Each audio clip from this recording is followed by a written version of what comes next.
Hello, everyone. What is going on? My name is Timpedia, and welcome back to the TNT podcast, episode 39. 30-something. Something with a...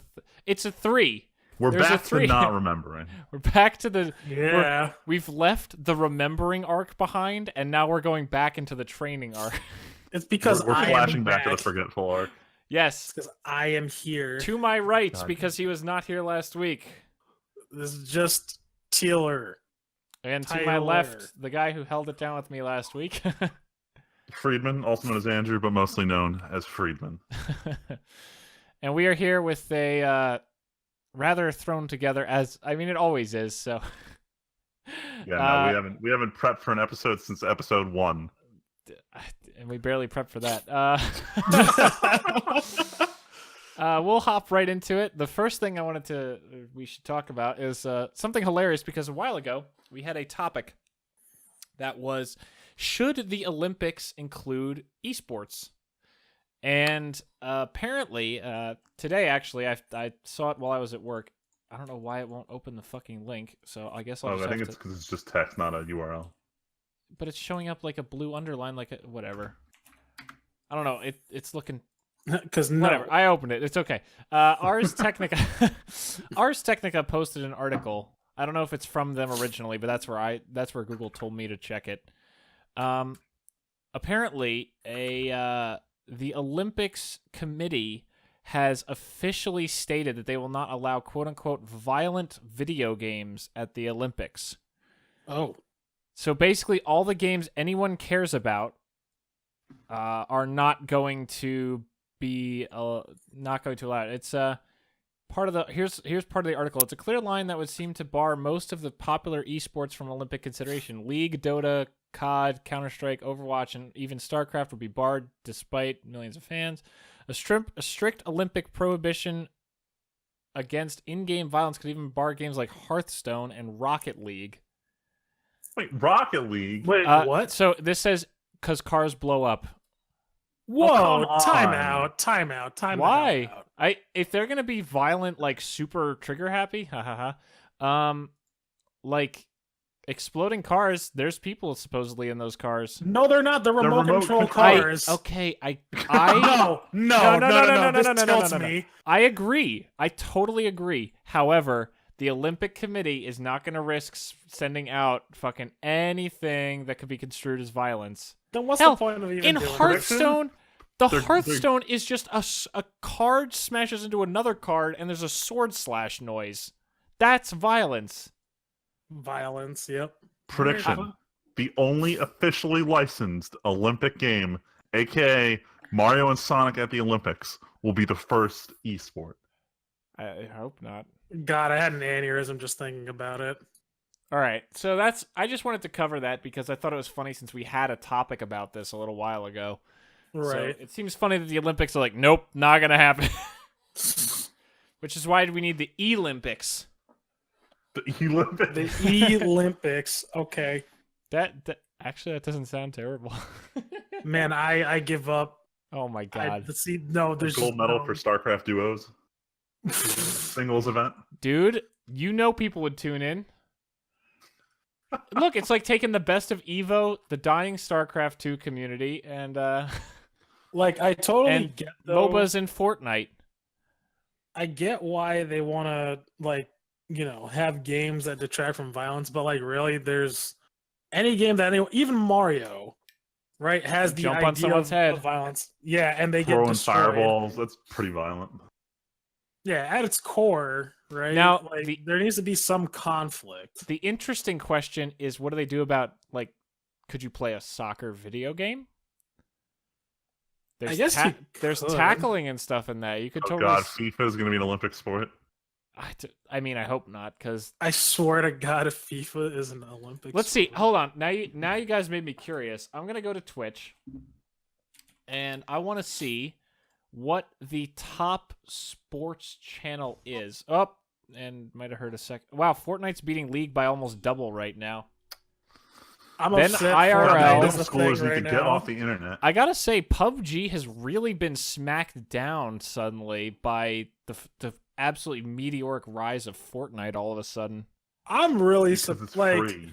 I mean, I know. it's free. That's the biggest thing. But like, I don't know. Then again, I'm not in touch with the youth these days. VR I chat don't is know. beating Magic by 200 people. That's upsetting. There's a lot of people that know the way, though. I think there's people that don't know the way. I'm trying to find.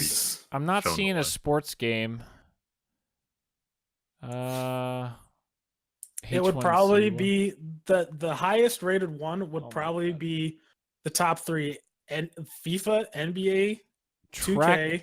Does Trackmania Stadium count? I don't think so. What the fuck? That's What like is that? Trackmania is like this weird series. Whoa, what's this horrifying looking game called Casino, which has meme faces? What the? No, get Cause- away. It's a Twitch cause- exclusive. Okay, hold on. No. I found it. FIFA 18 with 2,468 viewers is the top sports game right now. There are exactly 4, 5, 6, 7, 8, 9, 10, 11, 12, 48 games being viewed higher than the highest sports game. The thing right is, now. nobody watches FIFA. Everyone just plays it. No, I'm not saying you're wrong, but spectator is a big deal.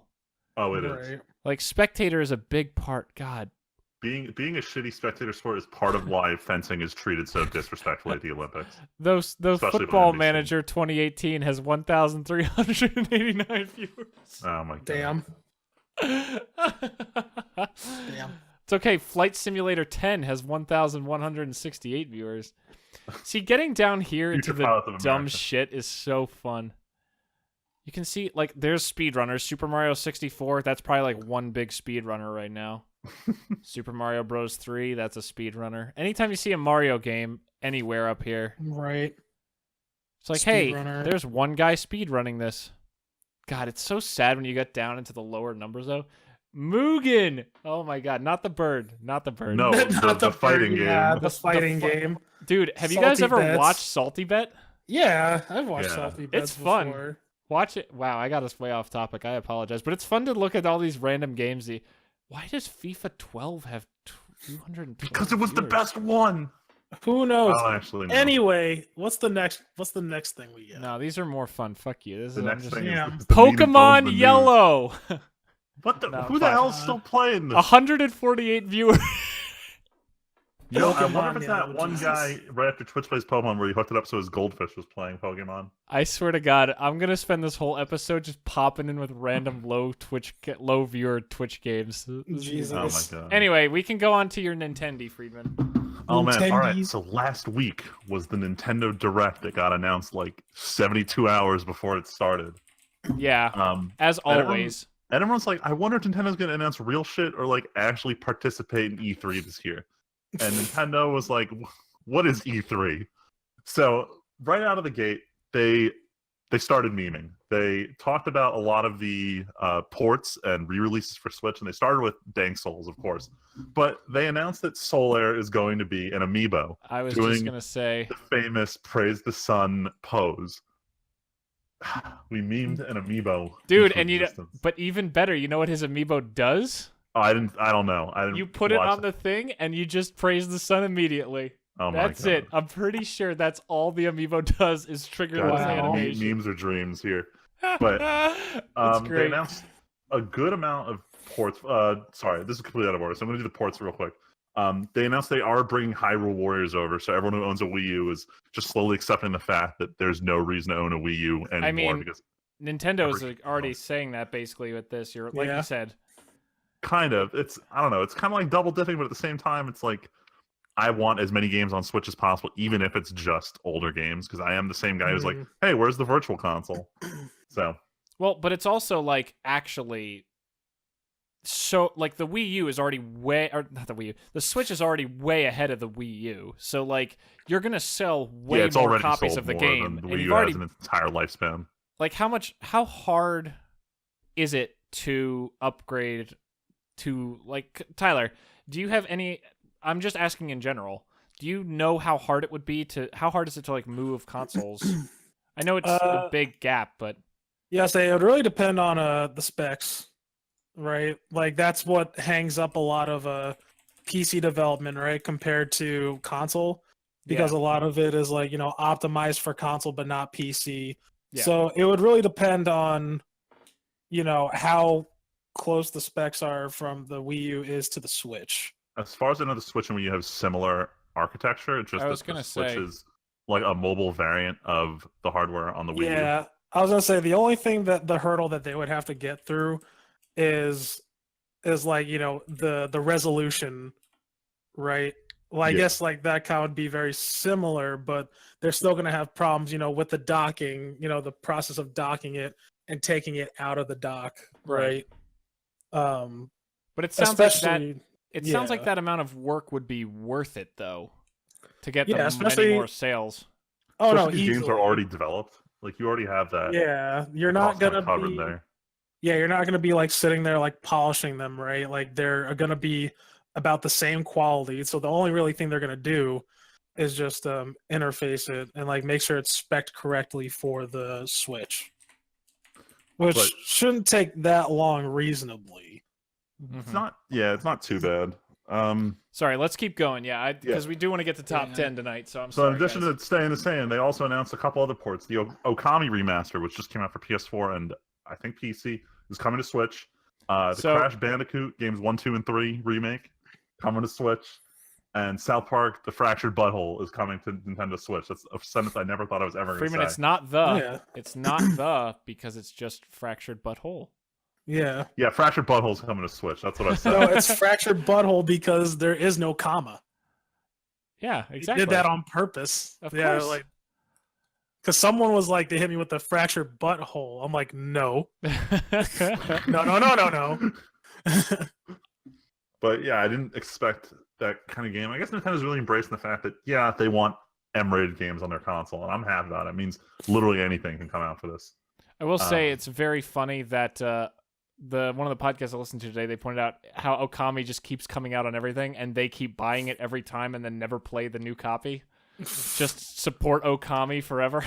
Look, you got it. There's only so much we can try and convince Capcom to make a sequel before they ignore us again. And then Oh, moving boy. on. The console that Nintendo won't kill for the Switch. So Nintendo is really holding on to this idea that the 3DS is their main handheld console. Apparently, it they're is still- in Japan, isn't it? It is. Less people are bringing Switch around with them, and they're treating it more like a home console there. But point is, the 3DS already has an insane amount of market saturation. Anything you release has a huge potential audience, and it's especially big with kids right now. That said, Detective Pikachu, the same Oh, game that the baby. new Ryan Reynolds movie is being based on, looks like it's getting a U.S. release. So I don't think they gave a release date for it, but they did confirm U.S. release. In addition, there are a couple more remakes. They had just released the Mario & Luigi Superstar Saga remake from the Game Boy Advance game for DS a couple months ago, and it looked pretty cool. And they went and they skipped the second one and went right into the third game, Bowser's Inside Story. And they're doing the same style remake for it. So my guess is they're just using the same assets and engine. But more importantly, Luigi's Mansion is getting ported to 3DS. yeah, Yeah, I'm excited about that. Even though didn't I expect beat that. it already, I still I'm gonna get it. I There you go. want to play it again. Yeah, I wish they would do this with Super Mario Sunshine. I'm upset that they're not porting it to Switch. Yeah, I would rather play it on the Switch because so I can play it like on TV and like it'll look a lot sharper. Hmm. But whatever. I don't know. I do like the idea of like a mobile JRPG because I can do stuff like grind random enemies while I'm in the kitchen. So stuff like Bowser's Inside Story. Yeah, you get what I'm saying. There's some advantage to having mobile console games, but I guess we'll just move on to what they announced for Switch. Oh, baby. Yeah. So first of all, Mario Tennis Aces actually looks really good. I was a big fan of Mario Tennis for GameCube. I didn't buy any of the more recent ones. But this one looks really, really good, so I'm probably going to buy that one. They showed off Kirby All-Stars. That's coming out real soon. Also has the demo for that. The demo for that's also out. Oh, the demo's out? yes. The demo. And- From what my and- coworker told me. oh, okay. You haven't played it yet, have you? I haven't played. I don't have my Switch right now. It just looks like way unfortunately. better Kirby 64 at this point. Yeah. And then they, in a shocking announcement, Square Enix rolls onto the stage with more Project Octopath Traveler announcements to say we finally come up with a name for this project because Project Octopath Traveler just sounds dumb. What's the name of the game? It's just Octopath Traveler. Ugh. Jesus. Because the stupid project names like stuck so hard they couldn't come up with anything else. So that's what this game is going to be. It's fine. I'm still buying it I'm because still buying it too because it looks real good. Did you play the trailer yet? Or sorry, the demo? I haven't played the demo yet, but I've been watching some trailers and The demo's Like, good. And I only review played one of videos. the characters. I played the girl. I know they added more characters to the trailer after, or not trailer, the demo after the direct was over. Yeah. So, showing us more stuff. But then the center focus of today's Oh, event was Splatoon 2, Nintendo's flagship franchise that is single-handedly carrying their brand. They released information about all the DLC they're planning. Basically, kind of just a content expansion for it because they've been doing periodic releases for it, but they haven't done like paid DLC. And it was like 3 or 4 trailers in a row for this. And then at the very end, they're like, "Oh, we got one more trailer for you." And then they Yeah, it was start just- showing. They were just What- running around. They start showing you. Whoa. Oh, Uh-oh. Uh-oh. So Nintendo starts rolling out their flagship franchise, Splatoon 2, the thing that's going to carry Nintendo to success. And they're announcing new DLC or whatever for it. And they're doing trailer after trailer. And it's like the 3rd one in the row when they're like, "Oh, we have one last announcement trailer for everyone at the end of this direct." And they start playing this trailer, and it's an HD shot-for-shot remake of the Splatoon 1 announcement trailer. So everyone's like, "Oh, great! I guess Splatoon 1's getting ported to Switch." Yeah. But then the trailer, it didn't cut away to gameplay footage. It just kept being this cinematic of paint gun battles and whatnot. And all of a sudden, the lights go dim, and the music cuts out, and the chills set in. Where I'm like, "Oh no, is this what I Splatoon think it is?" 3. And the fucking squidling looks around, stares into the distance, and bam, the Smash Bros. Logo shows up.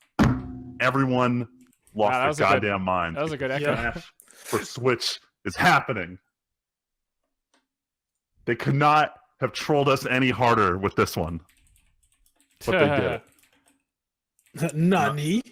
I already know Speaking of three Smash, people currently 1,065 viewers on Twitch for the Wii U game. Wow.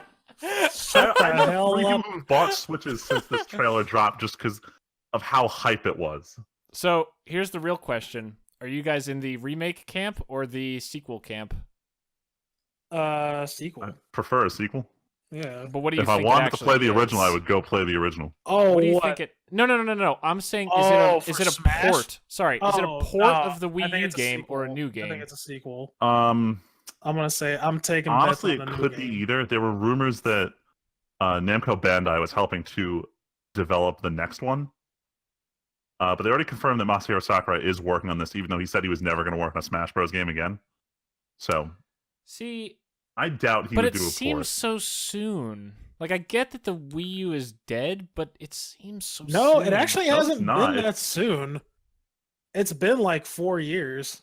since since Smash Wii U. Yeah. Jeez. Smash Wii U came out. It came out a while It was ago. But the I feel like- fall- it was the fall after I graduated, so yeah, it was like 2013. But I feel like even with just a remake of that one, you could also just pull so many people over, and like not as many people Well, played yeah. that one because of the Wii U. Well, yeah. I mean, and plus like DLC, right? I don't know. One of the podcasts I was listening to, they were like, and I kind of like this idea. What if it's like a 4.5 where it's like an updated version of the Wii U game with maybe some new characters and content and stuff, but it's based on that game and it's just rezzed up. I don't know. I mean, I like all the characters who are in Smash Wii U, but I really also want just- Snake back. Like, it also just seems early into the Switch's life. Like, wasn't Smash Wii U like 4 years at least into the All right. Wii U? No. Let's get this I straight. thought it went. Let's get the I don't timelines fucking up. know. Melee was essentially a release game, almost. Oh, almost. speaking It of was like within Melee, a month, right? speaking Yeah. of Melee, Can you not? Can you not? currently, Can you where the not? fuck is it? Where the Can fuck you did it not? go? Can you No, not I take- have to. I have to. No, you don't. 494. Yeah, because it's not the weekend and there's no tourneys tournament. going on. All right. Yeah, there's no tournaments Overwatch going League isn't happening tonight. So the Smash Bros. For Wii U launched 2 years into the Wii U's life cycle. Oh, okay. Again, this also isn't Smash Bros. Is coming out. This is Smash Bros. Is announced. No gameplay footage was shown because there is no gameplay footage to show. So if we're looking at the trend of the, Melee came out at launch, Brawl came out 2 years after, Smash for Wii U came out 2 years after. If Switch comes out a year and a half to 2 years after, that'd be fine. Honestly, I'm not gonna lie. The Wii U had the shortest life cycle of any Nintendo console so far, understandably. Well, So yeah. relative to life cycles, it's not that unheard of for it to release early. I'd rather have Smash Bros. Earlier than later. I'll put it that way. Yeah. Okay, that seems reasonable. Yeah. Yeah, that's some promising stuff. That's Yeah. like Nintendo I announced some want good at stuff. least 3 or 4 of these games. I have 3 friends who've bought Switches since the announcement.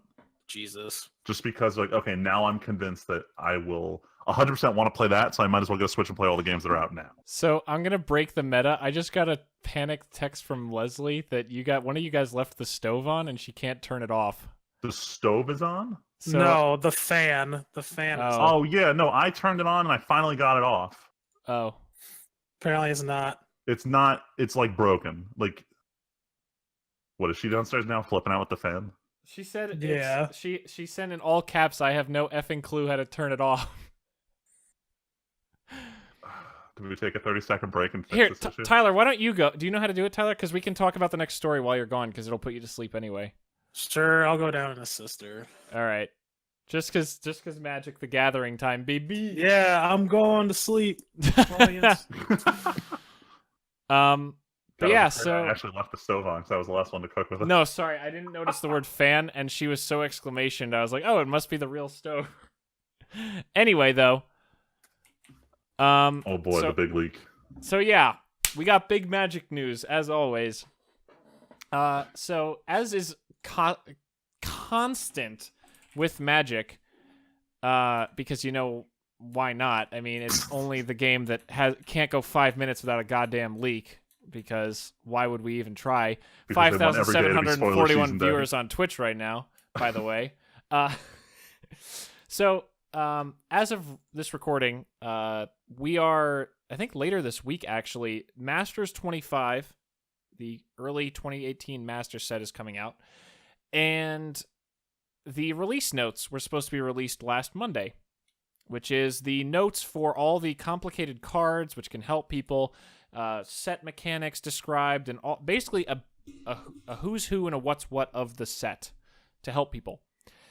Only problem is the Chinese Wizard site published the wrong release notes. They did not publish the release notes for Masters 25. They published the release notes for Dominaria, the set coming out in April. That we, up until this leak, knew almost nothing about. We knew artwork for some characters, and that's it. And now, the leak gave us 145-ish of the most important cards and all the new mechanics from the entire set. What the fuck? And it was Wizards who did it. This wasn't Yep. even like a leak at a factory. This wasn't someone who got all the articles. Yeah, this is Wizards posted it on their website, and people saw it the way you're supposed to. Yep. So, this was obviously a big deal. And Wizards' response to this came very quickly. They put out an article saying, okay, we want to get ahead of this for once, but we're not going to just ruin spoiler season. What we're going to do is we are going to publish the release notes in all languages so there's no translation problems, and then move up the online release of Masters 25, which is nuts, to tomorrow. As of this record, if you're hearing this, you should be able to play or soon play Masters 25 on Magic Online.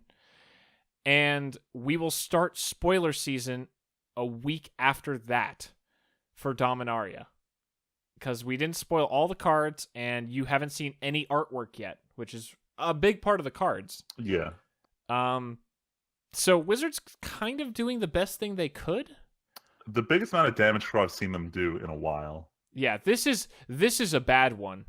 To put it in perspective, me and Freeman talked about the Ixalan leak, where someone walked out with a sheet of Ixalan cards before Hour of Devastation was out. Yeah, and even with that, we didn't get official confirmation on a bunch of stuff. We were sitting there looking at blurry text lines to figure out if Jay said legendary planeswalker or not. Yep. Stuff like that. In This is this straight up, case, here's the card yep. list. So it's not the. So here's the thing about this leak. It is not the full card list. However, this does really hurt the set because overall, most of the most complicated and interesting, therefore higher rarity cards, are usually described to some extent, or at least mentioned in the release notes. And because these leaked, we now know basically all the information for the probably most important, the rares and mythic rares, and even many commons and uncommons that are good for the set. Yeah. Morrow has said on his blog that, on his Tumblr, that we don't have all the cool cards yet. Someone asked him if everything cool had been spoiled, and he said no. But still, this has gotta fucking hurt. Yeah, this is... I mean, it's not so much it's going to hurt Wizards, because people don't sit there, get hyped up during spoiler season, and then just, like, sit there stirring in it. Like, they are excited because new cards are getting released. If anything, it's going to hurt a lot of the sites that would normally get articles where you get clicks because new cards are being unveiled. Yep. But I honestly doubt this is going to kill hype for Dominaria overall. Dude, so here's the thing. There's the conspiracy theory, which I'm sure is not true, that Wizards saw the reaction to Masters 25 and was like, hey, we gotta get some hype back. Oh my god. So there's a few things to take from this. Dominaria does look fantastic. It looks really cool. The set looks amazing. So the week this leaked, eBay frequently apparently has these 20% off deals with a code. At the same time, there was an eBay store selling boxes of Dominaria somehow for $85, which is below MSRP. With the 20% eBay code, I myself purchased a box of Dominaria for $70. Congrats. Considering the fact, so one of the things that we got from the leak is that there is a strong Legendary Matters theme in this set, which means Commander players like me are having a field day, and I will have so many cool cards for Commander out of this box. I'm so excited. But Tim, I thought you weren't building any more decks. I'm not, but I definitely have some upgrades. Even if I want to build multiple new decks. Let's be clear. A lot of these cards are cool, and I've had decks in my head swirling around that I want to build for a long time. Most likely, next deck, if I can ever build again, will be my blue-white control / omniscience show and tell deck. Oh my god. It's spicy in my head. It's pretty good. That's spicy. But there are 34, I think, legendaries that we saw in these release notes. And like half of them are interesting commanders. Yeah, they solved the Kamigawa legendary problem. Speaking of Kamigawa, the amount of cards from Kamigawa that spiked in price because of these release notes. Oh yeah, all the other Legends Matter cards. Good thing I own all of them already. Yeah, I was going to say, every card in your Sisei deck probably doubled in value overnight. Oh my god. But yeah, so it's pretty hype. I gotta say, I'm more hyped for Dominaria now than I was. And honestly, this will probably hurt sales of Masters 25 because people are going to now save money to buy more Dominaria. Oh no, that means Jace's price isn't going to go down. It wasn't going to go down anyway. No. I don't think it was going to go down more than 10% tops. That's not true. Yeah, Freeman, That's come impossible. Freeman, as soon as the price goes down at I know, all, I'm joking. demand immediately. It will spike back up, but it won't be cheaper for like maybe a week or two before it's more expensive. I will also say, I'm not planning on building a new deck with it, but I am planning on starting tomorrow when I go. So I'm gonna go pick up my suit for the wedding tomorrow. While I'm up there, I'm gonna also go to this other store, this other card store that my buddies at the Magic store told me buys almost anything. I'm going to bring my binder that I just finished putting together tonight of lots of, like, quote-unquote valuable commons and uncommons and some foils. Take it there and see what I can get, and if I feel like it goes well, I'll bring a whole binder of, like, rares and mythics and stuff in the next few weeks. I'm going to try to get a whole bunch of money for cards I just don't need anymore. Like, I had 3 foil lightning helixes Nice. that were from like a kitchen table deck I built when we used to play with, you know who, Friedman, way Yeah. back in the day. I don't play any kitchen table anymore. We just don't have people to play kitchen table with. And if I was going to at this point in my life, I'd probably just build a powered down deck from commons we already have, like almost a pauper kitchen table deck. Yeah. Because I know what I'm doing. I feel like that'll be more competitive. So I'd rather do that, but Lightning Helix doesn't get played in Commander unless you count the new card, which the red-white, the Boros Spellslinger Commander. Did you... in the Hold on, Dominaria? can you guys hear me? My mic just disconnected. Yeah, we can hear you. All right, I screwed up my recording. It's okay. Uh-oh. But yeah, I'm not going to use 3 foil Lightning Helixes in Commander, so fuck it. I'll sell them for a few bucks each. Easy money. But anyway, we'll stop talking about Magic, because we got Freeman's favorite part of the week. Oh man, is my recording working? Good, because I want everyone to hear about the weeb shit. All right, so what do we got this week? There's not too much news. Studio Wit came out and announced that Dominaria of the Iron Fortress is getting a movie to continue the story after the first season. And I fucking called it, because with their Attack on Titan schedule, there was no way in hell they had time to do another season this year. So they announced it's going to pick up a month or 2 after the original series. There isn't too much of a time gap for them to work with. It's just enough that they can show the main character looking slightly cooler, but not enough that any of the plot will matter. I honestly don't think a movie is going to be good enough to continue that plot. Uh-oh. They really need to do something to redeem it after that last arc. And most anime movies don't do enough.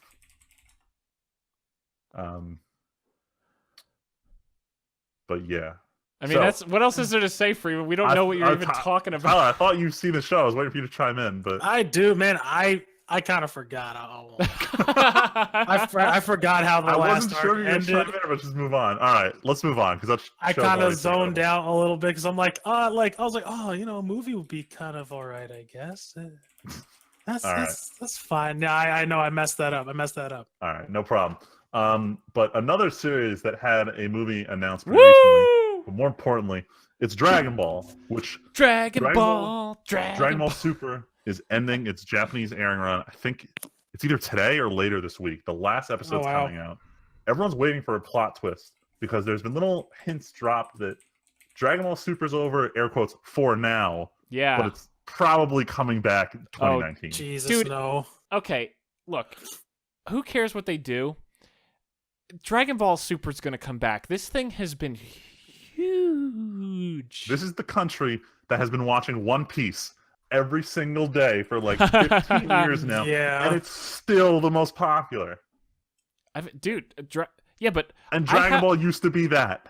I bet there's a chance that Dragon Ball, especially with... Okay, between the game being Titanic and Super being popular, Dragon Ball might never have been this big as when we were kids. Like, this might be bigger than when Z was big when we were kids.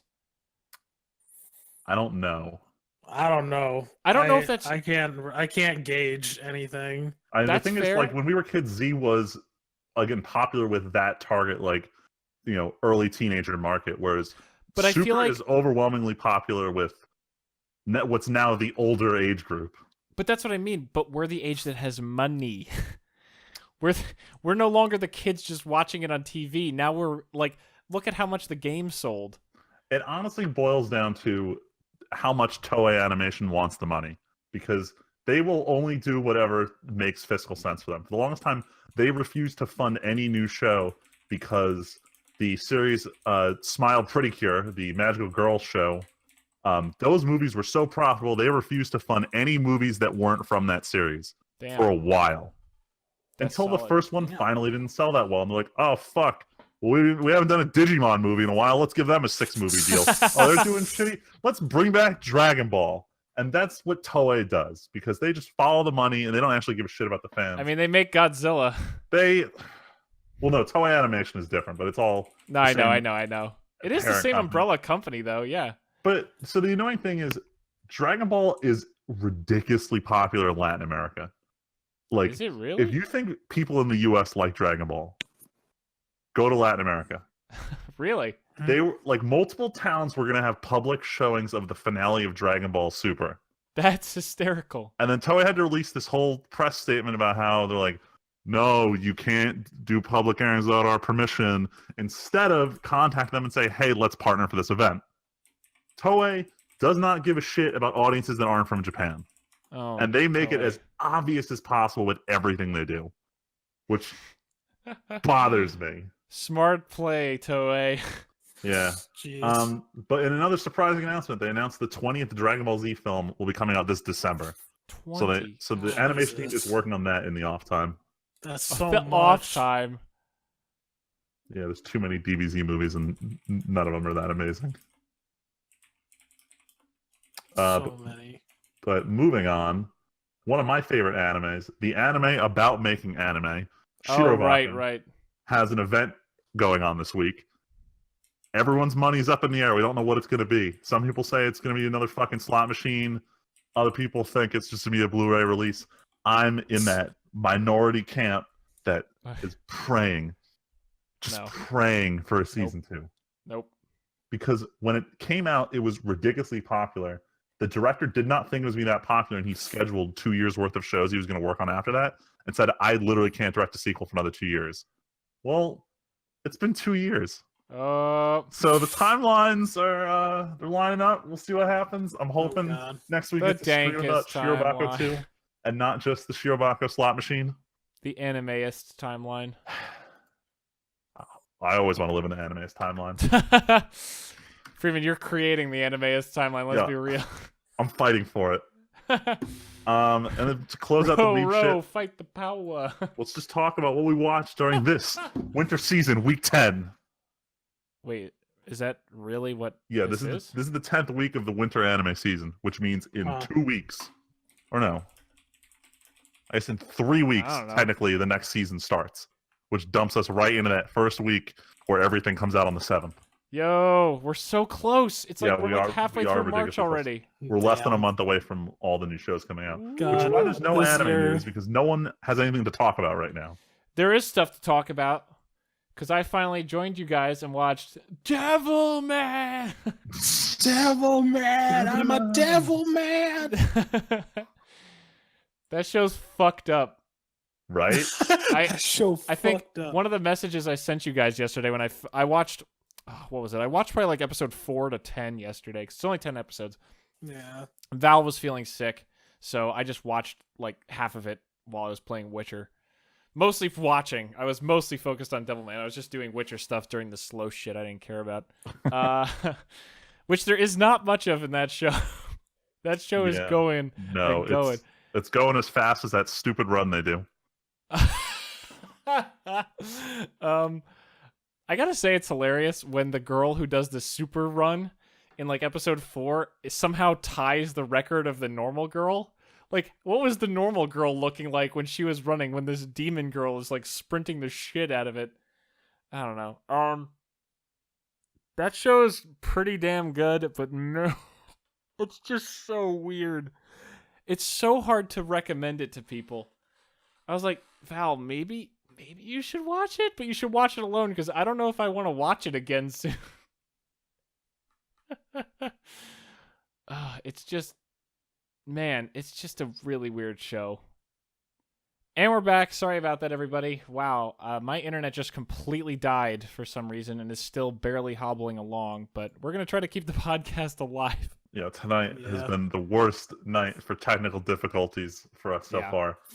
But you guys didn't hear what I was saying at the end, but I basically just said, fucking Devilman is really weird. It's definitely not for everybody, but it was a really good time, and there were a lot of twists and turns that I wasn't expecting, actually. So overall, it was fun. Nice. I wouldn't recommend it to everyone. It's definitely like a hard R-rated show. Yeah, don't watch with the chance that your parents might be anywhere around. No. It was on the anime meme subreddit. They were making a joke about how, anytime you pause an anime, it's always on like the worst scene imaginable for your parents to walk in on. Devilman Crybaby solved that problem by making it that you don't want to pause on any frame in this entire show. So you just gotta marathon it, so that way you don't risk pausing it and someone sees what you're watching. Pretty much. But Devilman was one of the Netflix shows from this year Yes. that's been doing great. They've released what 2 else? shows in the last 2 weeks. I didn't get to see their new one, Ico, but I watched the first one that came out last month, Be the Beginning. I saw the first 2 episodes of it. I watched it dubbed just because it's getting a lot of people saying good things about it. It's a pretty solid dub. But I'm not sure exactly what this show is doing. It's kind of like a supernatural murder mystery, and you've got like the investigator who's been off the case for 10 years, and suddenly he's back, and he's quirky, but he's not like L level quirky from Death Note. Thank God. It has all the makings of a solid anime, but it feels like someone who like ordered all the shit that should be in an anime and just kind of like super glued it together. Like it feels disjointed, and I'm hoping it comes together a little better, because so far the characters are all really cool. The overall plot line's cool. I hate the villains because they're like comically evil at this point. Like every time you see the one dude, it's a close up of his face, but you can't see his eyes, and he always hears something and then he smirks every fucking scene he's in. Geez. And it's like there's only so many cliches I can take before I don't like the villain anymore. What a true hero. But it's interesting. So we'll see how it goes. I think this is a full 12 episodes. Each of them is standard anime length, which. So I know you mentioned it, but like, is the dub really that good? So it's got a lot of familiar voices. So a bunch of people from Gurren were in it. Like I remember the one guy who fucking fires the missiles all the time, and he also did the gunman who had like 16 faces. He plays like 2 characters in the background. You've got what's his name? Like the older guy from Littner Village, who he marries one of the black siblings. He plays one of like the core police officers. Noctis from Final Fantasy 15 is essentially the main character. No. There's random voice actors all throughout. Again, the guy who did Sweet JP is in it. He plays another cop. Nice. But there's like basically the general plot is you're following this special police group who's following this chain of murders, but the murderer is this kid who very clearly has supernatural powers, but he's only killing people who are actually criminals. And it's got this Death Note-esque to it, but it doesn't have the same tone. Overall, it's pretty interesting. I'm watching with my buddy Dave on Mondays, so we'll watch probably 2 more next week, possibly some on Friday to hang out with him. I was gonna say, last night Leslie made a comment to me while we were talking, and she's like, "Oh, Freeman just ditched me and Tyler," and I'm like, "No, he didn't. It's his fucking anime night. He's got to go watch anime." Yeah, no, I always watch anime with my buddy Dave on Mondays. This is our tradition. I was like, you did not ditch us. I knew. Yeah, she. Yeah. I knew it. I'm like, He did not. she's like, he does go watch anime on Monday. I'm like, where have you fucking been? He's done this since we've known him. Every Monday, he's like, can't hang out, gotta go watch anime, and it's like, did you just forget that he does that? Yeah, it's not you. Forgets. It's anime. It's not. Fuck off. We're moving on for the weeb shit. God all right, damn we're gonna have a quick break since we had like a 10-minute break where I tried to fix my internet. And I already got a drink, which is hilarious. Oh my god, my internet! I'm just watching it crawl along at a megabit download per second. No. Oh god. I don't know what and I'm plugged right into the modem, so I don't know what the fuck's going on. Oh well. Luckily, I don't need internet to survive overnight. Yeah. Hopefully, it comes back tomorrow so I can upload the videos I need to upload while I'm on vacation. Oh man. I just realized that. I'm like, oh fuck. I haven't uploaded anything. Oh god, I haven't even uploaded anything for tomorrow. Rip. Well, upload's not bad. Anyway, we're gonna take our break, and when we come back, we're gonna try to get in at least a game, if not 2, of our top 10 game lists. Finally coming back. Yeah. How many did we cover so far? I forget. We should be up to like 7. No, I thought we did. No. 10, 6? 9, 8, and 7. Yeah. Already. No. Yeah. Now we're at I gotta 5. find the show notes where we had the Yeah, list right. I don't saved. remember what my top 10 was. I'll copy it in here for you guys. Anyway, we are going to take our break, and we will be back in a minute with top 10 games part 3. 3. Part 3. I was gonna say part 2, but then I'm like, wait, No. it's not 2. Fuck. All right, we'll be back. Hello, everyone. We're back. Hopefully, this is the last edit I have to make in the podcast tonight. This is already way more editing than I'm used to doing on the podcast. Awful. But we are here to start down on our top 10 games again. We're going to try to get through 6 and 5 tonight, since it's already almost 10 o'clock for us. Yeah. Yeah, we got lots to do tomorrow. I got to start my new D&D game tomorrow with my store crew, finally. Oh. Oh, nice. I gotta write up that sorcerer. But anyway, Tyler, since you weren't here last week, why don't you start us on with your number 6 game? Oh man, my number 6 holds a special place in my heart because of how moving it was to me to play this game. My An number 6 emotional is The experience. Last of Us. Woo! It was an emotional experience from the very beginning all the way up to the end.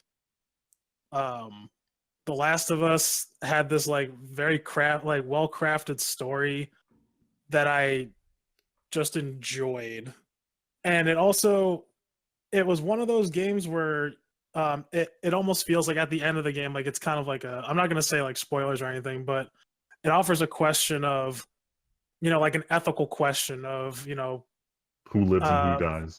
who lives, who dies. It's almost like if that question of, okay, well, you have your family members on one track, but you have like a million people on the other side of the track. Who are you going to save? Are you going to save the few like family members? Or are you going to save like all these people? And it was one of those kind of decisions. And I thought it was really good because it wasn't a good person decision, but it's something that people could relate Resonate with. to. Yeah, exactly. It's just like, it was good. It was very good. And the gameplay was like very good too. I was into the multiplayer for a very long time. In fact, that's how I met some very close friends as well online who like we still talk to today, even though we don't play the game anymore, or at least I don't. We still talk and just talk about stuff every once in a while. So yeah, like that's just kind of like a wrap up. I can go into detail about the character writing and just the general plot synopsis of it. And I mean, really here's a get into side it, but- question. So based on how good the first one is, how excited are you for the sequel? I put this in line with John Wick. And people are probably going to ask me why this isn't higher on my list, right? Because of how much praise I'm giving it. But I'm hyped for Last of Us 2. However, I really don't think it needs it. Like how I felt about John Wick, I felt the game was was perfect. It was fine on its own. It doesn't need a sequel to it. Yeah. That's fair. I just wanted to ask because I know I've heard so much hype about the first game and then mixed things about the sequel because people were like, we didn't really need one. Yeah, I don't think it needs it. Like, I really don't, but, it's one of those games or movies where, it made enough money where it warrants a sequel now. So yeah, I'm interested in seeing where the direction's gonna go. That trailer that they came out with at some point last year really didn't say anything about the story, but I'm interested anyway. And that's all I got to really say about that. Like, it was just like a very good, well-crafted game from basically recycled bits of Uncharted, essentially. It's like they took. Oh yeah, what? No, go ahead. Go ahead. It's your. I thing. know. It's like they took like the recycled bits of like they recycle like the stealth bits from Uncharted and they put it in The Last of Us. Was it the same developer? Yeah, Naughty Dog. Okay. Yeah. But yeah, that's pretty much it. I was gonna ask, do you think this is this by far the best game? I mean, I'm not trying to. I mean, spoiler alert: you had Uncharted 2 on this list, and I know that this is not really a spoiler either, since we only did one per franchise. You don't have another Naughty Dog game above this. I do not. Do you think? Like, obviously, it's on your top 10 higher than than Uncharted 2, but do you still believe this to be like the noticeably best game from Naughty Dog? Like comparing to each other, not overall. Right. Comparing love of to games. man, because then I'm gonna get flamed by all the Crash Bandicoot people. But I think Who the fuck cares about Crash? No, damn, I love the Crash trilogy was so good. But I think this is probably, in my opinion, their strongest game. Like it's almost like they had a story. Like it's almost like one of those games or like one of those movies where people got free reign to do something. It's like, yeah, here's a story. Like, you have time to like make something, do whatever the fuck you want, right? And it's like, okay, like it's a brand new IP, right? They had like no constituents to like anything, right? It's not like it's not like a sequel to Uncharted, right? Where like it has to be this, it has to follow this guideline, right? So Uncharted, like, or sorry, The Last of Us had like kind of free reign of, I feel like, where it could go or what it could do. It was also an M-rated game, so it touched on a lot of subject matter that, I say this now, even though you kill countless people in Uncharted, and that's a teen-rated game. Mm-hmm. But I guess like it has to do like a lot more with like the subject matter. Like it's a lot like very adult content, a lot of feelings. Like, and not a lot of games make me feel, right? Like the opening scene, and I'm just gonna say because it was like it's in the opening scene of Uncharted, but like Joel's daughter dies in the opening scene of the game, and like that scene just fucked me up. Dang. Fucked me up bad. I was like, Jesus, no. That sounds like almost like Up, where somehow within like 2 minutes you're already fucking emotionally invested in this story. Yeah, man. And like you learn about Joel, you learn like he's not a good person. Like you learn like he seems like he's just doing stuff on his own. And he even mentions like in the beginning of the game before he like takes on Ellie, he's like, listen, I'm just trying to get fucking paid. Like I think this girl's a liability. I think she's gonna get us fucking destroyed. Right. Mm-hmm. But he ends up like building a like a very human relationship. Right. That's like, awesome. And that's like character development. And like that leads to the ultimate decision. It's one of those games that makes me sadder that I haven't had more time to invest in PlayStation. It's very good. Like I picked my side for the game I'm going to talk about in a second, because we're gonna break up the order because I don't want to keep going last. Feel bad. So we're going to break up the order a little, but before I actually say what my game is, that's one of the games that I always heard people talk about, and I was like, man, I wish I could play Last of Us, because maybe it would be like an Uncharted game that controls well. But then I heard, like, are the controls also kind of messed up like Uncharted? It's very slow, because they had to play the design around the stealth mechanic, right? It's like as opposed to Uncharted, where it's very like action, like everything's like fast shoot, paced, bang, bang. Right? Like if you expose yourself, and this even plays true to the multiplayer, where like if you expose yourself too early, you can draw attention and it'll get you killed. Mm-hmm.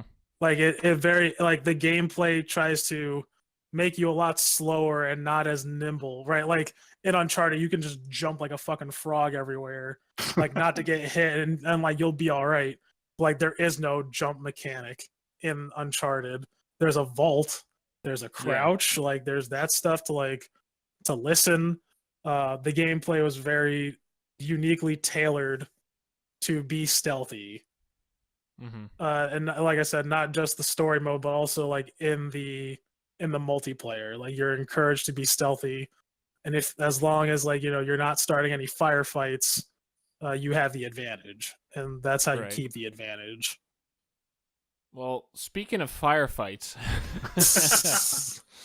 I'm gonna piss off a few people, including Tyler, because for my number 6 entry, I'm gonna go with one of the hypest games and hypest soundtracks that I still love of all time. Halo 3. Oh, Halo 3. I don't know why I would be mad. Well, because we've had a discussion. We've had discussions on this show before about superior Halo games. What are you talking about? Well, yeah, what are you talking about? I think it comes down to, honestly, now I think about it, I think it's like the different times like we played these games.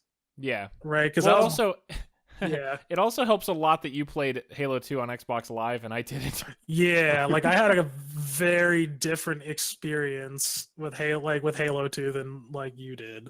Yeah. But regardless, I loved Halo 1, was definitely my runner-up for this slot on the list.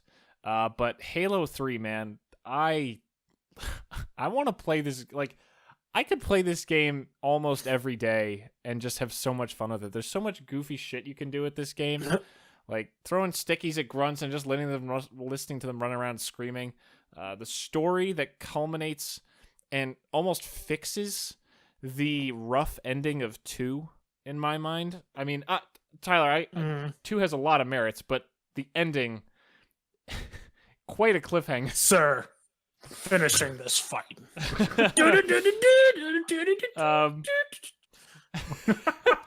Yeah, it wasn't good. I agree. No, yeah. But like Halo 3, just the campaign over and over just finishes the story so freaking well. And Psych, Halo 4. oh, God, fuck you. Like I remember the final mission, like working your way up like when you crash the Pelican and you and the Arbiter get out and you two have to climb the control tower again for the first time since Halo 1. Because in 2 you had that totally different thing with the Arbiter where you like you go went back and forth. everything. Yeah, and it's like that's totally different. But in this, it's like reclimbing that experience from the first game. Doing the Warthog at the end is the whole arc. The Warthog, yeah.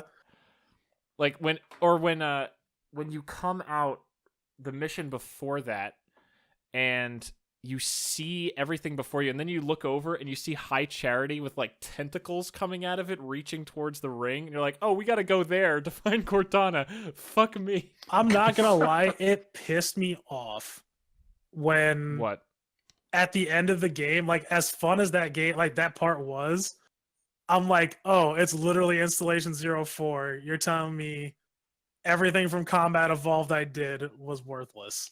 It wasn't worthless at all. You blew it up and stopped it.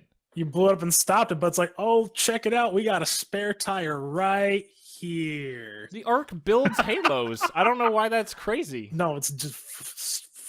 Tyler, I'm going to be honest. I didn't think about it being Installation 04 again. I just thought about it being a replacement ring. Yeah, no, that's what it like really was.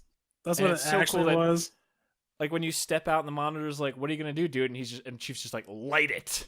And you're like, fuck yeah, dude. Time to turn one of these things on and get the hell out of here. Although it's weird how he's like, a localized pulse should destroy the flood around here. It's like, why would that happen? It never did that before. It's just like the mass relays, how they blow up. They're supposed to blow up the fucking galaxies with them. Oh god. But never mind. But anyway, like I remember the first time I played this game, I brought it home, and I got to the end of the mission where the Covenant opened the portal on Earth, and I was like, did I already beat the game? I remember saying that to my dad and my brother, being like, holy shit, did I already beat the game? That's crazy. And it's like, nope, there's so much left.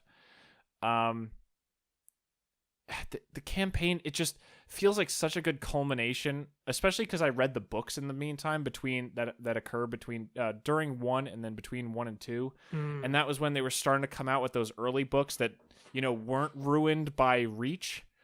Like it was so cool to be invested in this and see the culmination of this war and actually be there when the war ends, and then multiplayer. Outside of a Call of Duty game, this is the most I ever got into a multiplayer game by far on a console. And I still remember like the few clips I took on Bungie and watching them when I was in school, like double lasering people, trying to get those. Tyler, you remember trying to get those first achievements to get the fucking katana? Man, that shit was mad easy. Guys.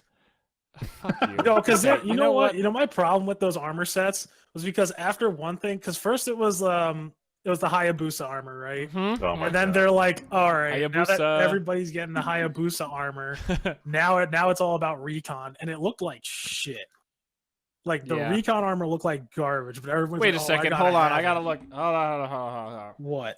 Halo 3 Recon. It looked like I'm trying to... looks like fucking God, trash. these in-game I cosmetics. loved this armor. This was my armor. Really? Oh my god. This was my armor. Dude, I you're had the fucking trash. I had Hayabusa, and Dude. then I switched to this. No, thought I Recon had looked the great. I had the ODST helmet with the Hayabusa chest plate. Because you had the sword on the back. That shit was fucking dope. You had a katana blade on your fucking back. It was. But then you wear the Recon helmet with it. No, because it looks flat. No. It looks flat. Good. No. Dude, Hayabusa looks like someone threw it like your hair got blasted back from No, your that's face some or Ninja something Gaiden shit. Oh, My fuck weeb Ninja shit. Gaiden. The weeb aesthetic. Wow, all Dude, right. Recon, Fuck yeah, you. fuck you. Yeah, Whatever. exactly. Whatever, man. Whatever. Fine. I thought Recon, the helmet looked cool. Whatever. I had a 2.0 KD. Fuck you. Oh my god.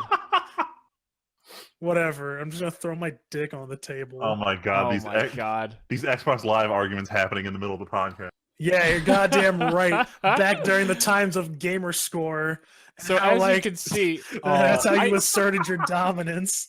I've told that King Kong story before. Oh my god, playing the trash games just to get more points. God. Not me, but my buddy from school. Yeah. We all had those friends.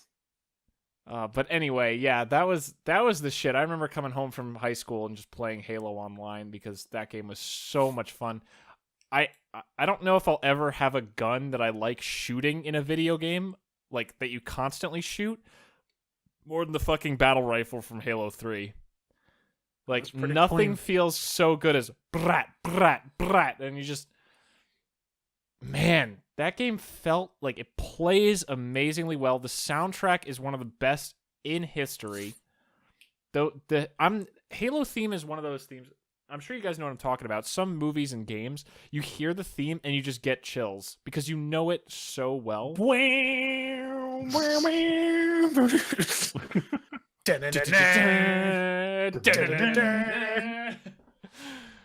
So fucking fuck, I love Halo, and Halo 1 and Halo 3 are the two best by far in my mind. Halo 2's good, but I'll let Tyler do that someday, if ever. But either way, Halo 3 is my number 6 game because it's one of my favorite. It is my 6th favorite game ever. It's just so fucking good on every level. It's just a great game. Anyway. Freeman, go ahead. All right, I'm up next. All right, so I wanted to make sure I attributed this correctly. Cypher called me out 3 weeks ago saying, I bet Friedman's just going to have a bunch of Weeb games on his list. Nah, there won't be. Except I'm looking up from number 10, and the last 4 I had were distinctly Japanese games. And now the 5th one on this list, aka number 6, is also a Japanese game. For my number 6, I went with Final Fantasy IV.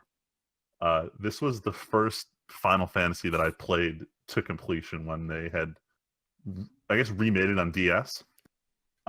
Before then, I had played 1, 2, and 3, and I had a copy of 7 that I was waiting to start. And I hadn't played it yet, but 4 was a mind-blowing experience for me. I think it was the first Final Fantasy that had the active time battle system, so it wasn't your typical turn-based. But the way 4 played out, especially compared to 1, 2, and 3, of how you have... This is the first Final Fantasy where your characters have names and set roles in the story. Hey, Freeman? Yeah? I'm not trying to interrupt you. I'm actually just trying to clarify. Because I remember that 1, 2, and 3 for the SNES were like 1, 3, and 6 or something. So 6 is 3. So Final Fantasy 1 is Final Fantasy 1. 2 and 3 did not come out in the US. Final Fantasy 2 for the Super Nintendo is Final Fantasy 4. And then Final Fantasy 3 for the Super Nintendo is actually Final Fantasy 6. So 2, 3, and 5 never came out in the US originally. So for all the old school gamers, this is the SNES Final Fantasy 2. Yeah. Okay. And the reason they brought it to the US was because this is the first one where characters had very explicit roles as well as character roles in the story. You're playing as this guy who is the leader of these like sky soldiers, and your king is like, wow, you fucked up the last mission. I don't want to see your shit anymore. Go to this one place and deliver this ring. And you bring this ring and it blows up the town, and you're like, oh shit, our king's a terrorist. And you go on this whole plot line that actually mattered, unlike the earlier Final Fantasies where it's like, oh, you're one of the 4 warriors of light. Go gather the crystals or the evil's going to win. And yeah, pretty much. Really good story where you didn't know if your characters were going to die or not because characters died for story reasons, which was really cool. Like I remember the first part of 4 is really difficult because I played through it 3 times. I'm on my 4th playthrough, which has stalled numerous times. But the first part, you have 2 party members and no healer. It blows. You get your first healer, she's weak as shit and dies to anything that'll hit her. By the time you get your full team, you're like, wow, I finally have, my feel the active time battle system. My team members are like, have team synergy. It's great. Then your team gets on a boat and it gets attacked by the Leviathan. Everyone but you, air quotes, dies. And you start over building your party and your character like shifts for story reasons. Now, early high school me lost my mind at that point in the game. I've never felt so crushed to lose an entire team I built. This is like playing a Nuzlocke of Pokemon and losing all of your whole team. That's what it felt like. And except real. Yeah. And but I hadn't felt like that with any other Final Fantasy I played. After 4, I ended up doing 7, part of 10. I need to start my playthrough 10 over again. 13, 15, and most of 6 in that order.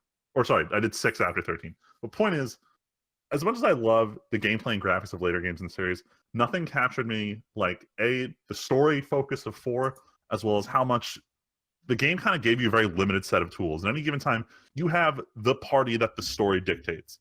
And that party can only do certain things. Like, we'll have a part where both of your healers will disappear. And you're like, fuck, I need to do something here. So you have the one guy who's got some kind of defensive traits. You play up everything he can do. Be like, I need to just buff my team so I don't have to heal because I literally can't for this part of the game. So it was very challenging because of that. So if I had to pick a Final Fantasy that I definitely say is my favorite, 4 is definitely my favorite Final Fantasy and came in at number 6. Where would you, just for posterity, where would you rank, like what would your, because obviously this is the one case where there's so many games. Yeah. What were your like other contenders for this spot? So as much as I love the story of 7, I have big issues with the gameplay of 7. We've discussed this a little bit in any other Final Fantasy discussion we've done, but in 7 you can basically pick which spells your teammates have, and I thought it gave less impact to your character's decisions. This came up a lot in our 13 discussion where we were talking about how characters have things they're good at, but they can basically do everything. For not the post game of 13 where your characters do have defined roles, I like that, but 13 itself isn't that amazing of a game. And as much as I love 15 feels like the least Final Fantasy of the Final Fantasies. Going through them, it'd probably be 4, 6, and probably 10 would be my third, just because of how much I like the world and the fact that the combat system still feels like that tight character role. Look, get out of here. That's every game on PS2 is like that. I already talked about Kingdom Hearts. So real quick tangent. I got stuck on a boss in Kingdom Hearts 1, and it's after this 7-minute cutscene where the Darkseid taunts you, and the villain says some line like, "I'm gonna plunge you into everlasting darkness," and then they start fighting, and then it just throws you in. I lost that boss 8 or 9 times, so every time I went to retry it, I had to listen to that stupid cutscene. You listen to these enough, every fucking line in the PS2 RPG sounds terrible. Oh, I'm sure. But that laugh, though. Oh yeah. That was the real punishment. But that's my number 6, Final Fantasy 4. Sweet. Yeah, we got time. Let's keep going right into 5. Sure. Let's rock and roll. So this is almost like the theme here. Yeah, this like is actually kind of very similar to how of why Guitar Hero 5 was on this list. Instead of like 3 or whatever. Grand Theft Auto 5 is my number 5. Woo! Yeah. And I think if this game never came out, San Andreas would probably be here instead. But when I was gonna say, because you've raved about San Andreas before. Yeah, San Andreas was so good. Like, oh my god, like the characters, like for it being like what it is, like a mindless game, it actually had a very well written story and very well written characters, and the writing for the dialogue is probably some of the best I've ever heard in a game, especially at that time.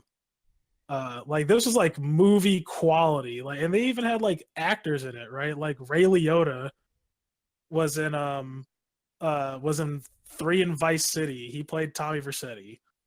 Woo. Or was it Ray Liotta?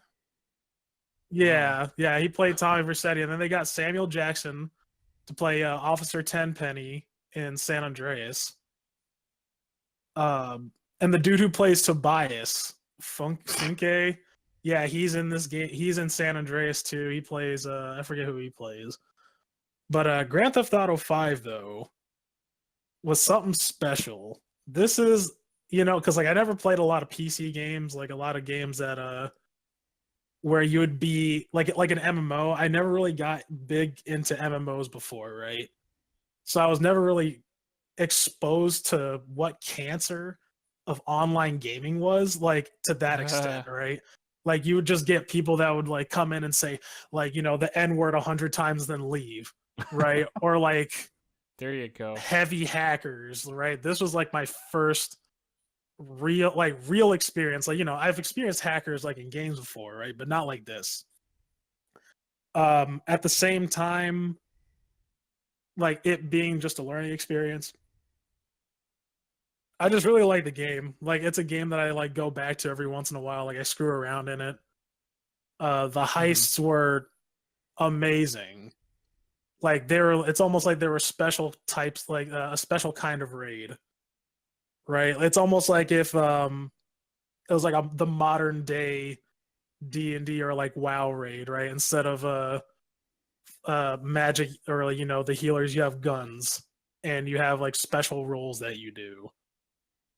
It's unfortunate that they didn't continue that, and I was hoping that they would have a lot more extra content. Aren't they still Like- releasing stuff for it though? Yeah, Mostly for online though, right? yeah, they don't have any more like single player content, unfortunately, for it, because they felt, Rockstar pretty much came out and said it, like, yeah, this has been a lot more lucrative than releasing like Than another single player. Ballad of Gay Tony. Yeah. Which sucks because like all these characters in Grand Theft Auto 5 were good. Mm-hmm. Like the story was like all right. Like I don't think it was as good as San Andreas, but the presentation and the world building and just the amount of stuff you could do, like they brought that back. Like they brought as much stuff as they could from San Andreas, right? I kind of wish San Andreas was like had online. Like I'm pretty much just picking this though because it has online. Like the online feature like just makes this game. It was the deal breaker. It really is. Like, and that's the thing too. Like it's kind of weird because San Andreas has like a lot more features in it. Like there's an RPG feature. Like it is an RPG adventure game.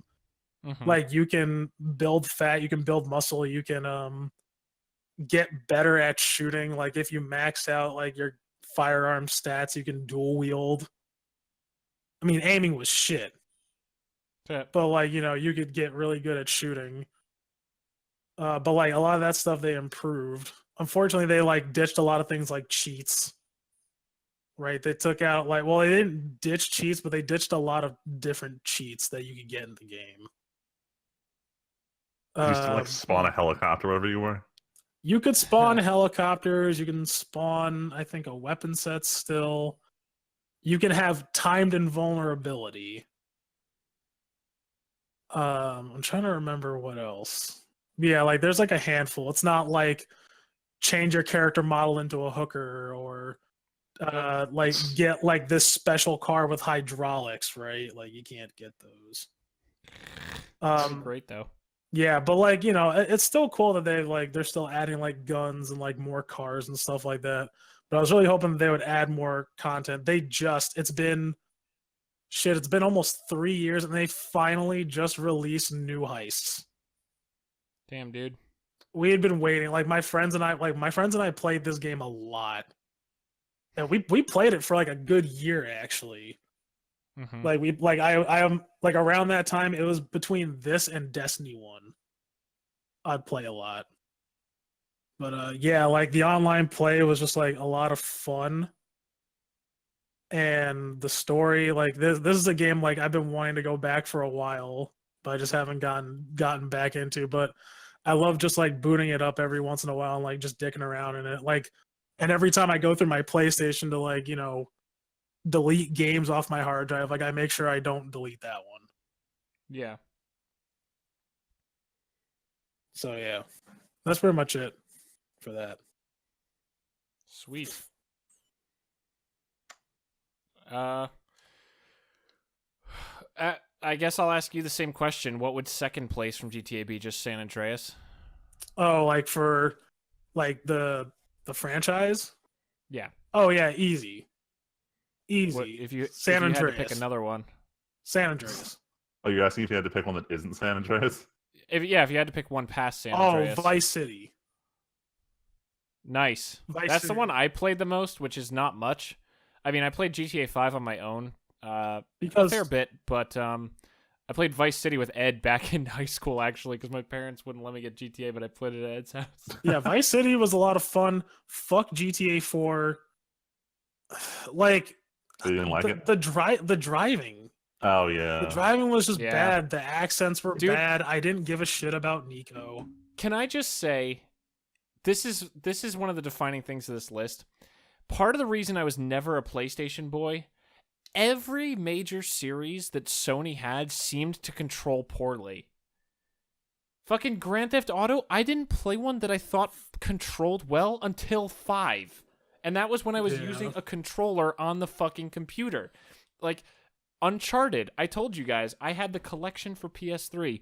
Fucking quit the first game because I couldn't handle how crappy it controlled. I finished the God of War series and the Infamous series. What's it called? That's it. Because the first Uncharted game, actually controlled like garbage. Two was fine. I'm sure it is, but I couldn't. Better. Am I crazy for saying I couldn't get through 1 and I wanted to get to 2? Like I fucking couldn't take it. Nah, who gives a shit? Just play 2. Even when I tell people, I didn't mention this. Actually, I might have mentioned this. Yeah. Can I ask a question? I know Red Dead Redemption's amazing and everything, and all the Rockstar games are amazing. Why does Rockstar think we need a button to run? Can I just ask? A button why we need a run? What, as opposed to using the button that's in the control? The joystick. Like it's so like, it just feels like every fucking time. Well, actually, every like third-person shooter game almost has. You're not wrong, but for some reason, whenever Rockstar does it, it just feels like shit. Controlling those old games felt like you either walked at a super slow pace or you had to like hold a button to run. I don't know. It gave you that movement finesse. Dead Space 2. That's my number 5. Dead Space 2. Dead Space is the only horror-ish franchise. I guess you can't even call it horror anymore, but it's the only genuinely scary franchise that I ever had any interest in. And I think it means a lot more to me because I actually didn't play Resident Evil 4. I didn't play any Resident Evil games until I played 5 co-op with Ed at his house in high school. Gross. Gross. And then I want to play 7. I want to play 7 in the near future. I'll probably do a Let's Play of it at some point once it's like on sale, and I'll do all the DLC and stuff maybe. But like I think I tried Resident Evil at Ed's house, and I was like, I can't get over this controls. I want to be able to walk and shoot because I was playing Halo at the same time, and I'm like, I can't. It's not how you do it. You gotta stop then shoot. Stop then shoot. Or you just play Dead Space, where you can walk and shoot and use cool sci-fi guns. Like, Dead Space 1 was great. But then Dead Space 2 takes the template of Dead Space 1, makes it control even better. Probably the most interesting zero-G controls of a guy in a suit ever in a game. The shooting felt fantastic. The sound was so well done. The story was simple but really well done. As you try to dig through Isaac clearly being insane and seeing visions of his dead girlfriend. Spoiler alert. Yeah. You know what? I also want to chime in. Like we mentioned this when we were going on our tirade before, but I really enjoyed how they integrated like Isaac's profession into the gameplay. Yep. Like with all the hacking, awesome. like using the fucking like air vents and shit, like his knowledge of the ship to get around. Yeah, like having power nodes. Like it's obviously just the key thing, but having a power node that you use on a junction box to trick a door into opening, or like you said, using the hacking thing where you stick your hand in and you watch a monitor as you jiggle your hand around. Like, it's video gamey, but they made it feel so realistic. Using the stasis on everything, the way you pull, when you find the stasis device or the kinetic device, you pull it out of a surgery device and strap it to your arm and like lock it in. It's so cool. Yeah, And the way they integrated that was just like, I thought that was just brilliant. The change from the first game also, where the kinesis wasn't just carry things, it was also shoot projectiles and like impale things. Almost every weapon in the game felt fantastic. Some of them were a little lackluster, not gonna lie, but almost all of them had a purpose and felt really different and fun to use. The best part was you could still go through the game with just the plasma cutter, which I did multiple times, because the plasma cutter is probably in the top 10 video game weapons ever. It's the best gun. So it's easily the best Ingenious. gun in the game. Weapons. Yeah, it's... God, they fucked it up so much with 3. Oh, They fucked it up. They actually fucked it into the ground.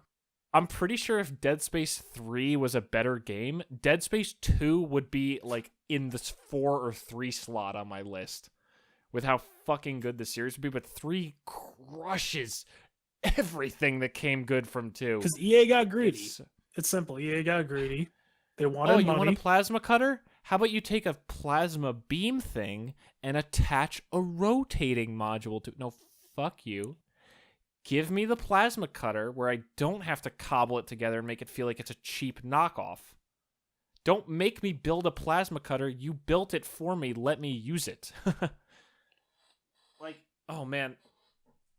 Tyler, I don't know about you, but did you... I can't do it on PC because it doesn't work, but on Xbox, did you ever do the thing where if you load a save, use the same console as Dead Space 1, you get the Dead Space 1 plasma cutter instead of the new one? Yes. Yeah, how cool was Freeman? It was so cool. In the first game, the plasma cutter is like this super industrial tool that's all brown and everything. And in the second game, they have one that's kind of yellow and black because it's like you basically find it as a medical device that a guy is. It's one of the best scenes in the beginning of the game. Like, and these sequences are all throughout the game and so good. You have no weapon. You're in the middle of the attack, and you stumble into the surgery room where there's a guy strapped to a table, and you see a plasma cutter pointed at his chest, and you start working the machine to get it out. And then it's oh my god, one of those spider things fucking crawling into the... No. It's a normal guy. Oh no, I'm thinking of like the very beginning of the game. Oh, I know what you're talking about. No, this is in the surgery. One of them just walks in, and the guy's screaming and kicking as you're hurrying to try to get this thing to release the plasma cutter.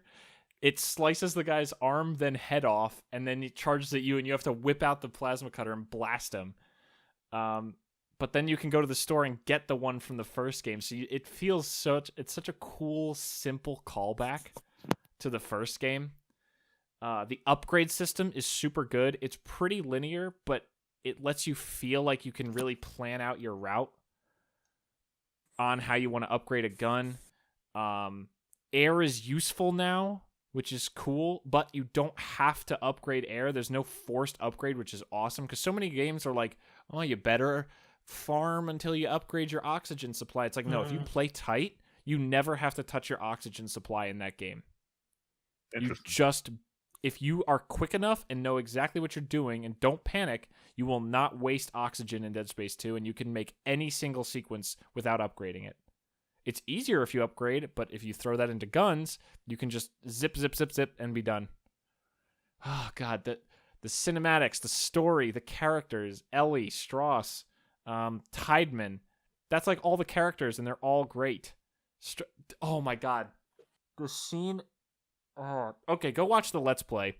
Go watch the Let's Play. Because, spoilers, 2/3 the way through, 3/4 of the way through the game, you're traveling with a man named Strauss, who's insane, but he supposedly can tell you how to destroy the marker in the station. And Ellie, this woman you came across who's like standoffish, but she's willing to help. There's a scene where you get separated from the two of them, and Strauss suddenly cracks, and you find out later he's trying to recreate the circumstance of the machine that pulls the alien data from your brains. and he tries to stab Ellie with a screwdriver. 5 minutes later, you hear a conversation as you see them wrestling. Freeman, you don't know any of this, do you? No, I don't. This is a rehash That's okay. for a Dead Space episode. Who cares? It's great. Go seriously, just watch the sequence in the Let's Players thing. It's fantastic, but it's worth hearing. So you see your last message from Ellie is them wrestling on the ground, and Strauss is trying to stab her in the eye. And a few minutes later, you walk around a corner, and suddenly Strauss just slams himself into a grating across from you, and he's holding a screwdriver, and you see Ellie's eyeball on the screwdriver. Yeah, it's great. And then the best part is 5 minutes later, you open a door, and Strauss lunges out at you and slams your helmet so that it opens, and you start wrestling him to stop him from stabbing you in the eye, and you grab the screwdriver, rip it away from him, and then smash it into his eye socket and just crush him. Oh, Then you stick a needle in your eye. Oh, it's great. So, oh god. Yeah, then you actually climb in the machine he was trying to recreate later to get the alien data for yourself, and you have to navigate the needle yourself. And if you screw up, it stabs Isaac in the eye and kills him in one of the best sequences. It's so good. This game is so fucking good. In terms of the games on this list, this game probably matches Halo 3 and maybe and probably the next game on this list we'll cover next time in terms of pure gameplay solidity. This game is a fucking rock in terms of movement, like I said, 0G shooting. Everything you do to play the game feels fantastic. And that, for me, is a huge part of what I love in games, is feeling like I am not fighting the game to do what I want. Anyway, go ahead, Freeman. All right. This is our last one for the night. All right. So, this is a crazy one. So this one is out of left field because it's not from Japan. But when I was putting this list together, I knew that I wanted to cover a couple games that weren't just RPGs, given that that's what I mostly play. Come on. So I thought of what game had the most impact on me as I was playing it. And I don't remember if I just said this. I was looking for a shooter to put on this list here. The one I ended up going with was Counter-Strike Source. And if someone were to play it now, I don't think it holds up to the memory that I have of it. But I was playing Counter-Strike Source, I guess it was around the time you guys were all playing Halo. But I didn't have a console. I just had my crappy PC with a graphics card just barely good enough to run Counter-Strike Source. And it was like 2 summers in a row. I just spent my afternoons just hopping between custom servers, just playing gun game modes on custom maps, just playing like 2v2 servers. Just the fact that Counter-Strike Source was weird for me because it's the first game I'd ever played that didn't have like a single player component to it. It was literally just a multiplayer game. And it was weird at first because I was awful. But it was addicting. It was, depending on which servers you joined, there were some that were, great, some were terrible. There were communities behind individual maps. This wasn't something I had encountered before, and it really stuck with me to this day. Counter-Strike Go is obviously, mechanically a better game than Counter-Strike Source. But in order to make it that way, Valve did restrict a lot of the creativity you have with it. Custom maps aren't quite as great. You're really incentivized to play on what Valve puts out for you. I'd even argue the community is way more serious and focused around the whole esports community than it was about just like literally fucking around. And the skins. The skins. Yeah. No. With Counter-Strike Source, my favorite thing was Valve did not restrict what you could use as your spray in game. So there were porn sprays, there were just like comedy shit. People put up sprays that were just like pictures of the enemies. That way they'd spray the wall and you're like, oh shit, and you immediately peek a corner and realize you're just shooting someone's spray on the wall. Damn. It was dumb stuff like that I had so much fun with that I wish I could go back to, but now Counter-Strike has just become like serious business mode. There are still custom servers and custom maps, but it's just not the same experience. I wish everyone could have played during that time because that summer of Counter-Strike Source was like the defining game of my freshman year of high school summer. And because of that, it deserves a place in my top 10 list. I'm always going to remember Counter-Strike Source as being an amazing game. A little shorter than Nice. your Dead Space discussion. Sorry, I keep talking too long. I'm sorry. I'm trying to keep it I'm not concise and trying like, to. here's the game, here's why I like it, and here's why it's on my time. I'm not critiquing your reviewing style. I'm just saying. No, I'm critiquing it. It sucks. Jesus. No, that's mine. That's like saying mine sucks, not Freeman's. No, that's what I got from that. So before we go to weeks, breaking news. I'm sorry, Tyler, but this is Magic breaking news that I'm seeing on Twitter. So, Freeman, as we discussed while Tyler was helping Leslie, Magic 25 is coming out this weekend. Apparently, LGSs have started opening boxes, and it looks like the randomization is non-existent. Box mapping is back, baby! No, that's not what I wanted out of a nostalgia set. The subreddit, the top thing, 757 comments shot to the top. Apparently, boxes of Masters 25 are almost identical. And so apparently box mapping, Tyler, is basically where instead of randomizing well, Wizards does a shit job and like certain boxes almost all end up being the same. Like the run doesn't really change. And people are posting that apparently it's Doesn't sound fun. happening. This hasn't been an issue for a while, but apparently it was back in the day. So a lot of people are jokingly saying that this is part of them bringing it back, that they're making it all happen again. Damn. Yeah, this guy. Damn. So I'm looking at a picture someone shared in this comment chain where he has 2 of every single mythic and rare in the same box. Wow, that's fucked up.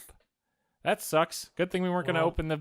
Good thing I bought a Dominaria box anyway. Why are the mods trying to hide this? Wait, what do you mean? They've been deleting threads about it. There's another thread, third down. Why are mods deleting videos about Masters 25 unrandomized box opening? Oh, it's back up. conspiracy. It might be a spam Can you thing. edit the X-Files theme into this video? Because that's what I'm feeling reading this news.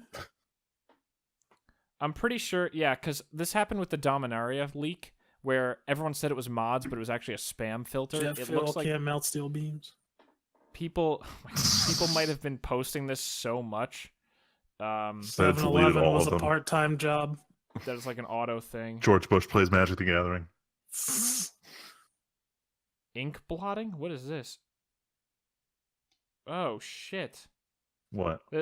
A few posts down, there's someone who posted a picture of an entire... It looks like a pack of cards where there's just ink splattered all over the cards. Ooh. Let's go to weeks. Yes, weeks. So Magic. Yeah. No, not buying any Magic cards for a while. So dude, singles are great. No, I have to save money after buying all this shit from the move. That's and true. I still have other things I need to get. Yeah, boy. But I'll go first. Go ahead. No, go ahead. Go ahead. You already started. Yeah, no. So, go ahead. So as we mentioned on the podcast, Tyler and I had moved into our brand new house last week. Move's going pretty solid. I still have one piece of furniture to put together. I got to do that at some point and then set up my PS4. But my computer's all set up so I can get back to gaming at any time. We can tell you're on the podcast. Yeah. I could have pulled it off with a laptop. But dude, fuck that. That's like trying to when we do D&D and it sucks. But yeah, I was reminded of exactly how long I've been procrastinating Life is Strange because they came up with another episode. This one's is the bonus episode because they've addressed the fact that, you know, Before the Storm was a prequel to the original Life is Strange, but when the next one comes out, it's not going to be about the last cast of characters. It's going to be an original plot with original characters. So this bonus episode was kind of like a farewell to the two main characters. Because they are honestly the core of that series so far. So I need to sit down and play it. I don't know when. I'm really trying to squeeze in some time. That and catch up on Darling in the Franxx. I haven't watched it in 2 weeks, and apparently it's getting even better. Damn. Yeah. Damn. They're finally starting to address all the sexual bullshit and how they can't just let the entire cast of characters go oblivious to everything that's happening. I'll go next then. Yeah. As I mentioned earlier, my girlfriend and I are heading off to a wedding. In 48 hours, we will be in Arizona. Yeah. Long way My from old home. stomping grounds. Actually, we're gonna be in Chandler, Tyler. Yeah, you guys are like close to where I live. I worked in Chandler as Santa's helper once. Oh, cool. Yeah, no, it wasn't cool. Yeah, I was gonna say probably not. You had shitty little fucking kids coming around. I had a woman who I think had a miscarriage in the hallway. That was some crazy Oh my shit. god. They're like, they're like, Tyler, like you're a security guard. I'm like, bitch, what do you want me to do? I'm like, I'm not like, an EMT, call 911. And then all of a sudden, like I get to the hallway, there's just blood on the floor, and like Ah. no one's there. Oh god. I'm like, well, this is fantastic. Damn. But yeah, I got Um, places for you to try out. Okay. That are not Send- filled send- with blood, send- I promise. Send some. That'd be nice. Send some info. Yeah. But yeah, so we're gonna be there from Thursday to Sunday. So that's basically most of my time between now and the next podcast. Other than that, I radically got back into playing The Witcher in the past week. You guys won't see it for another few weeks or so because the ending of the base game actually just went up. About, I think yesterday the ending went up, and then one more episode went up today. I finished the first DLC pack, which was just like added. I was telling Freeman this, Tyler. Well, no, I told both of you. What am I saying? I keep forgetting because I was playing Witcher before the podcast. Jesus. The second expansion pack, unlike the first, adds a whole new region to the game, and there is so much to do. I made my house so cool. Yeah, you get a house in this area, and there's not much you can actually do to customize it. The only customization you can do is they give you weapon racks and armor racks, like in one of my favorite Oblivion mods ever, the Armory mod, where you can put your stuff on display, which is so much fun. I already put up a few swords and an armor set that I had hanging around. I said this in the recording, I'm probably going to cheat in some old stuff that I might have sold just so I can put it on display, because I didn't even know this was going to be a feature, but I still want to see it. But yeah, Witcher, now that I'm in an area where I'm not recording the main story, or like I'm recording the main story, but I'm not recording all the side content I'm doing, this place is gigantic. This is like halfway between Skellige and Velen in terms of size, and people who are watching the LP will know what I'm talking about. It's so cool. It's like a fairy tale land. There's like knight errants everywhere, and it's ruled by a duchess, and it's very prim and proper. And the first thing you do when you show up is you help a knight fight a giant. It's just awesome. And you won't get to play any of it this weekend. That is true. I actually was thinking how I can install maybe Fury or something on my tablet or on my Eve. Oh, because yeah. I'm definitely going to bring that with me, and Val and I are probably going to watch. I'm probably tomorrow. See, this is why you get buy back a from D&D. Switch. Oh my God. This is why. Mobile gaming. Well, but with this has a USB port. I can totally use. Tim, this my is why controller with you this. buy a Switch. Okay, this is why. Just accept it. Oh my God. Anyway, I see that's more money than just downloading games onto the thing I already have. True. But yeah, other than playing Witcher like crazy again, not been doing much else. Halo Wars 2 will finally start uploading tonight. Me and my co-op buddy. I'll upload it tonight, assuming my internet doesn't fucking die again. Actually, let's do it. Let's do a speed test. Let's just see how it's doing. Oh, it recovered.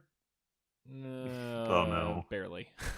It went up to 5, and now it came back to stabilize around 2. that's not good. But it's better than before. Anyway, Halo Wars 2 is going to start coming up. I don't know when I'm going to get to record Halo Wars 2 again, so I might in the near future, probably at least a podcast or two away, but I'm hoping to in the near future start recording Shadow of War finally.